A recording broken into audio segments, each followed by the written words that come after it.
Hello, আমার খুব কম subscriber, but তবুও আমি আপনাদেরকে দেখাতে চাই আমার চুলের অবস্থাটা। ভিডিওতে হয়তো দেখতে খুব ভালো লাগছে, কিন্তু নিচের দিকের অবস্থা খুব খারাপ, কারণ কালার করেছিলাম মায়ের কথা না শুনে। তো এটা হচ্ছে আমার চুলের ওপরের অবস্থা, দেখুন পুরো চ্যাপচ্যাপ করছে। আলোর মধ্যে দেখিয়ে দিচ্ছি, তেল পুরো চ্যাপচ্যাপ করছে। আমি এখন শ্যাম্পু করতে যাচ্ছি।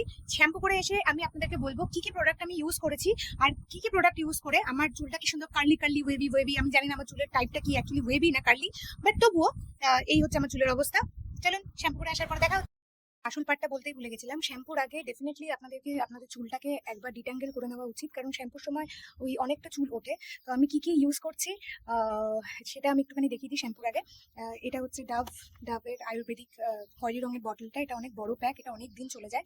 আর কন্ডিশনের জন্য আমি ইউজ করবো এলফ গুডনেসের কোকোনাট অয়েল সামথিং কিছু একটা।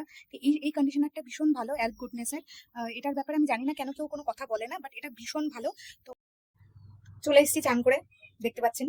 এবার যে স্টেপগুলো খুব ইম্পর্টেন্ট কার্লি হেয়ারের জন্য স্পেশালি, এই দেখতে পাচ্ছেন আমার চানের পরে অ্যাকচুয়াল যে কার্লি হেয়ার সেটা চলে এসছে, বাট এটাকে আরো ডিফাইন করার জন্য আমরা কিছু কিছু জিনিস আরো ইউজ করব। তো এরপরে যে জিনিসগুলো আমি ইউজ করব সেটা হচ্ছে এই কোমটা।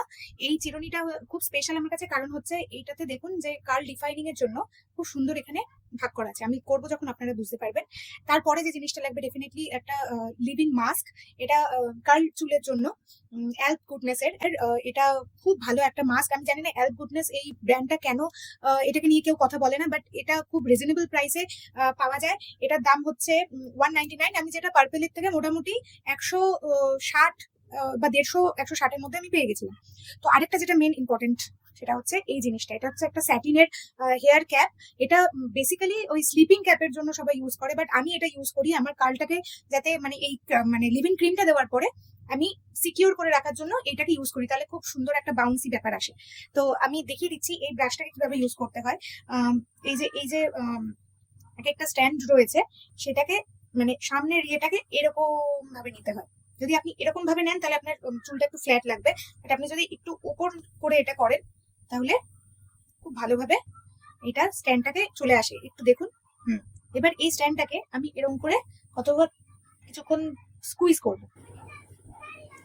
করার পরে এই যে লিভিং ক্রিমটা আছে, এই ক্রিমটা নিয়ে আমি দুভাবে ইউজ করতে পারি। একটা হচ্ছে এক একটা স্ট্যান্ডকে আলাদা করে তারপরে এই লিভিং ক্রিমটা লাগিয়ে আমি এটাকে ক্রাঞ্চ করতে পারি, এই যে এরকম করে।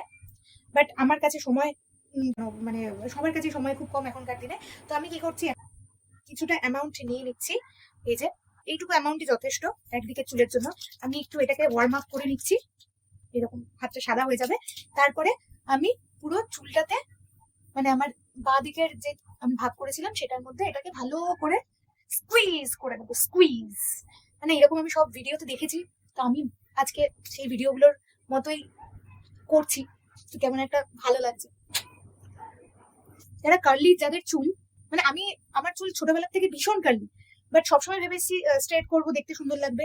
আমি বহু বছর প্রায় 7-8 বছর নিজের চুলকে স্ট্রেট করেছি পার্লারে গিয়ে খরচা করে। বাট যখন বুঝলাম যে না, অ্যাকচুয়ালি কার্লি চুল সবাই এখন পার্লারে গিয়ে করছে, তখন থেকে আমি স্ট্রেট করা বন্ধ করে দিয়েছি। মানে এই বছর থেকে আমি আর স্ট্রেট ফেট কিছু করবো না। হ্যাঁ, দেখুন কি সুন্দর কার্লটা। এই দিকের কার্লটা দেখুন আর এই দিকের কার্লটা দেখুন কতটা আলাদা। করার পরে আমি এই কোমটা নিয়ে এরকম করে দেখুন আলাদা করে নিলে জিনিসটা, এই যে দেখুন কোমের মধ্যে দিয়ে চুলগুলো কি সুন্দর আলাদা হয়ে যাচ্ছে, দেখতে পেয়েছেন? এবার এই যে যতটা চুল আপনি আলাদা করছেন সেটাকে নিয়ে আরেকবার আপনি ক্রাঞ্চ করে দেবেন। যত ক্রাঞ্চ করবেন বা যত স্কুইজ করবেন তত আপনার কার্লটা ডিফাইন হবে। আমার কাছে চুল আটকানোর ক্লিপ আছে, কিন্তু আমি ভুলে গেছি ভিডিও করার জন্য, সো প্লিজ পার্ডন মি। এবার এইটুকু চুল আমি আবার কোম করে নিচ্ছি। এই যে দেখুন কি সুন্দর আলাদা হয়ে যাচ্ছে। আমি আগে ভাবতাম যে ভেজা চুলে কম করা উচিত না। হ্যাঁ, ডেফিনেটলি ভেজা চুলে কম করা উচিত না। সেটা হচ্ছে আপনি যদি একদম রুট থেকে কম করেন তাহলে আপনার চুল ছেঁড়ার চান্সটা খুব বেশি থাকে, কিন্তু যদি আপনি মোটামুটি মাঝামাঝি জায়গা থেকে কম করেন অতটা ছেঁড়ার চান্স থাকে না। এই যে একটা খুব সুন্দর একটা আওয়াজ আসছে, দেখুন শুনতে পাবেন কিনা জানি না। দেখুন এই দিকের কার্লটা দেখুন আর এই দিকের কার্লটা দেখুন কতটা আলাদা। এটা কেমন একটা গজগেটে হয়ে রয়েছে, বাট এটা কিন্তু খুব সুন্দর পরিষ্কারভাবে কার্ল হয়ে গেছে। সরি। তো আমিও ঠিক সেম কাজ করবো, এই হাত নিয়ে আবার সেম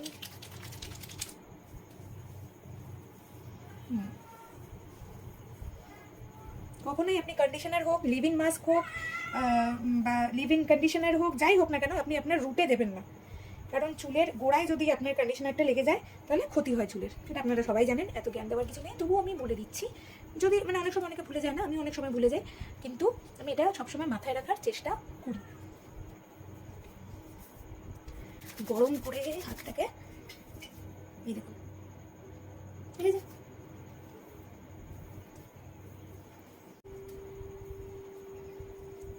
হলো এই প্রসেসটা কমপ্লিট হয়ে গেছে আমাদের মোটামুটি। হ্যাঁ, এই সময় কিছু কিছু চুল আপনার ডেফিনেটলি উঠবে, তো কিন্তু সেটা বেশি না। আর আমি এমনি তো চুল ওঠা নিয়ে বেশি খুব একটা ভাবি না, কারণ চুল উঠছে এটার জন্য যদি আমি টেনশন করি তাহলে আমার আরও চুল উঠবে, কারণ দরকার নেই। দেখুন কি সুন্দর কার্লগুলো ডিফাইন হয়ে গেছে। এবার এটা করার পরে আমি আরেকবার কোম দিয়ে চুলটাকে সেপারেট করে দেবো প্রত্যেকটা স্ট্র্যান্ড। এই দেখুন, দেখতে খুব ভয়ঙ্কর লাগছে, যে অপরিচিতের মতো লাগছে, কিন্তু এই প্রসেসটাকে আপনি ফলো করলে খুব সুন্দর একটা চুল আপনি পাবেন আফটার এভরি ওয়াশ। হয়ে গেছে। এবার যেটা করা সেটা হচ্ছে, আপনি সামনের দিক করে করেছেন, এই ডান দিক বাদিক করে করেছেন, কিন্তু সবকটা চুল এবার একসাথে নিয়ে একবার বাদিকে ফেচাক ফেচাক ফেচাক, আবার সবকটা চুল ডান দিকে নিয়ে ফেচাক ফেচাক অ্যান্ড ফেচাক, কমপ্লিট। যতটা রগড়াবার ছিল রগড়ে নিয়েছি। এবার আমি যেটা করব সেটা হচ্ছে চুলগুলোকে একটু এয়ার ড্রাই হতে দেবো। আমি কোনো কী বলে ড্রায়ার ফায়ার কিছু ইউজ করি না, কারণ আমার মনে হয় ওগুলো ইউজ করলে আরও বেশি চুলের ক্ষতি হয়, তো আর চুলের ওপর আমি অত্যাচার করতে চাই না। এবার চুলগুলোকে এরকম, এই যে হেয়ার ক্যাপটা আছে, এবার এটাকে আমাকে পরে আমার চুলটা আরও বাউন্সি হয়, রাইট? দেখুন সব চুল ঢেকে গেছে ভেতরে, আর কোনো চুল বাইরে নেই, আর যেগুলো থাকবে সেগুলোকে একটু ধরে ধরে কষ্ট করে ভেতরে ঢুকিয়ে দিতে হবে। So complete. এরপরে আমি আমার চুলটা শুকানোর পরে ভিডিওতে আসছি। এরপরে একটা গানের ভিডিও আমি রেকর্ড করছিলাম, দেখুন আমার চুলগুলো কি সুন্দর বাউন্সি কার্লি ওয়েভি হয়ে গেছে। তাহলে আজকে এইটুকুই, আবার জ্বালাতে চলে আসবো, টাটা।